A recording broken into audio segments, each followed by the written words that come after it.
This channel does not promote any violent, harmful or illegal activities. All content provided by this channel is meant for an educational purpose only. স্বাধীনতা দিবসের সকালে red রোডে কুচকাওয়াজ চলাকালীন গরমে অসুস্থ হয়ে পড়ে বেশ কয়েকজন পড়ুয়া। তাদের দ্রুত SSKM হাসপাতালে আনা হয়। হাসপাতাল সূত্রে জানা গেছে মোট 53 জনকে আনা হলেও মাত্র একজন ছাত্রীকে ভর্তি করতে হয়। খবর পেয়ে মুখ্যমন্ত্রী মমতা বন্দ্যোপাধ্যায় হাসপাতালে গিয়ে পড়ুয়াদের খোঁজ নেন ও জানান ভয় পাওয়ার কিছু নেই, সবাই সুস্থ আছে। গরম, ডিহাইড্রেশন ও টেনশনের কারণে অসুস্থতা হয়েছিল বলে তিনি জানান। ন্যাচারালি ওদের সকালে ব্রেকফাস্ট দেওয়া হয়েছিল। অনেকে হয় কি প্রোগ্রাম থাকলে টেনশন থাকে যতক্ষণ প্রোগ্রামটা কমপ্লিট না হচ্ছে, তোমাদের মতোই। সেই জন্য ওরা ক্ষুধার্ত ছিল এবং অনেকে ডিহাইড্রেশন টাইপের একটু টেন্ডেন্সি ছিল।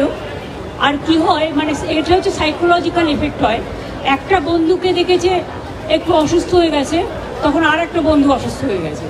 এখন সবাই ঠিক আছে মোটামুটি। আমি সবাইকে আদর করে মিষ্টি টিষ্টি খাইয়ে, জল টল খাইয়ে ছবি তুলে এসেছি এবং চুলটুলগুলো সব খুলে দিয়ে এলাম। চুলগুলো ভিজে গেছে, পুরো মোটা মোটা গার্ডার দিয়ে বেঁধে রেখে দিয়েছে। পোশাকগুলো আলগা টালগা করে দিয়ে যা যা করার করলাম।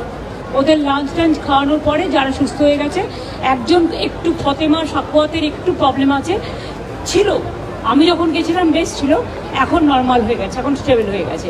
সুতরাং বাদবাকিটা মনিরা আছে, যারা SSKM এর ডিরেক্টর সহ পুলিশের CP এবং শান্তনু আছে, ইন্দ্রনীল আছে, এরা সবাই মিলে দেখে নেবে। ডক্টর নীলাদ্রিবাবু আছেন, সাথে পুরো ডক্টরসদের টিম আছে এবং সিস্টারদের টিম আছে। সকলে তাদের সাধ্যমতো চেষ্টা করে বাচ্চাদের ভালোবেসে অর্ধেক লোক ভালো হয়ে যায়।